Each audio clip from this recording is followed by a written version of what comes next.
Okay, welcome. Today I wanted to offer some reflections about IICSA, about mandatory reporting for child sexual abuse in schools and churches, and just do a little bit of an update. So, thank you. Okay, so the last week I have been in touch with a charity called Mandate Now, which is a charity which focuses on making child sexual abuse mandatory, that we need to report it. So mandatory reporting, another word, they abbreviate it as MR.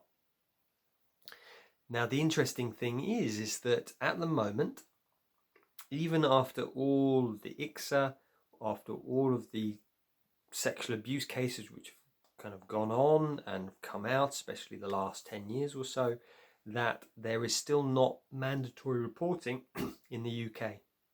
What does that mean? That means that if, for example, a school finds out that one of their teachers is abusing children, then they don't need to, it's not mandatory that they report it to the police or the governing body. What is actually in place at the moment, and it's what the government wants, is a duty of care, which is different from mandatory reporting. So duty of care means that you have a choice whether you want to tell the police or not. And why I'm laughing is because I find it ridiculous.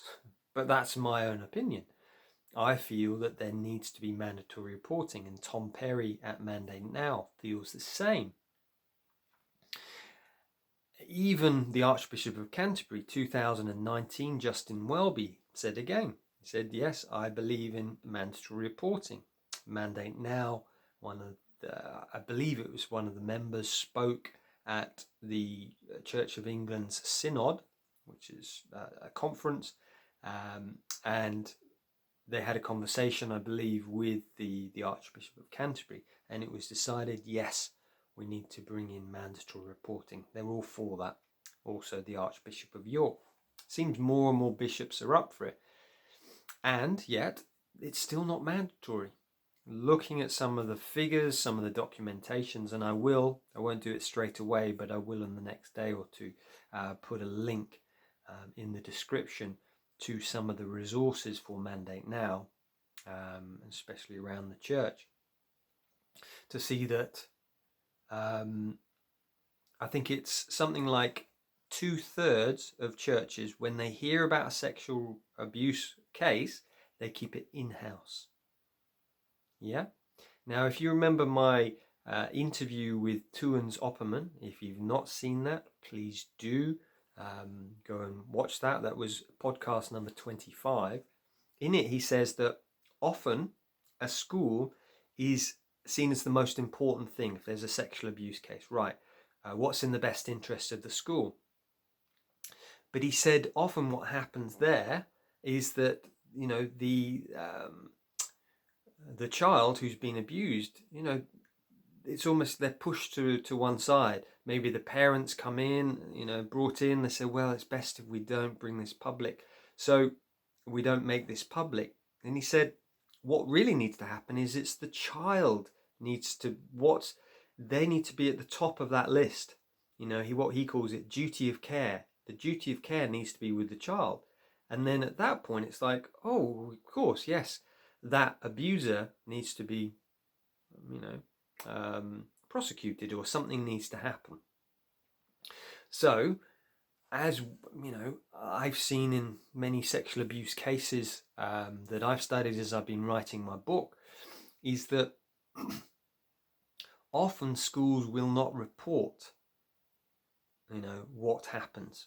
If you listen to Alex Renton, when he was at his school, his prep school, that when he did his research, found that the priest that was abusing him and others in his school, when it was found out about it, the school not only let them go, they also gave them a reference to another school. And what happened is that teacher left, went to this next school, and this teacher abused in the next school because, this prestigious school has given them a reference. You think they're a good person. That's what a reference is meant to mean. Or what. So I'm being a little bit fractured here. I've got a meeting in a moment, so I'm trying to another podcast I'm doing. So I'm just trying to get your head around that. Still, with all of this, there is no mandatory reporting in schools or churches.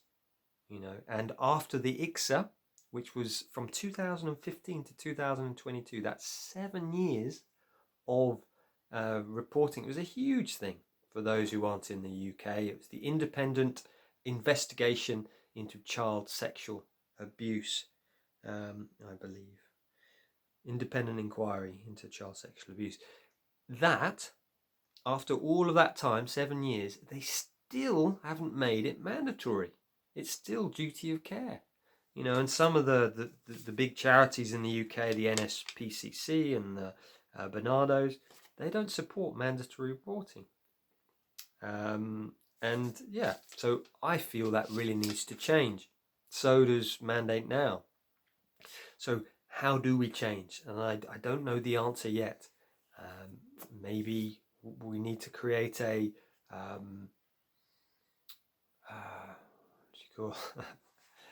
create some form of form where we sign signatures, so it's like riot. So it needs to be spoken about in the Houses of Parliament. I don't know the answer, but I just thought I'd just kind of let you know that this is still going on. It's like most of us just believe it's mandatory. Sexual abuse case comes up, right, it needs to be reported. But no, it doesn't at the moment, even now with all that's gone on. So, if you have any questions, please do let me know. Please do share this, like this, if this resonates with you. But yeah, I've got Rod Boothroyd, the lover archetype. That's coming up now on my podcast. And I feel that's really key, actually, especially for something like child sexual abuse. Is like our lover, that part of us that's sensuous, creative, is suppressed and it's squashed.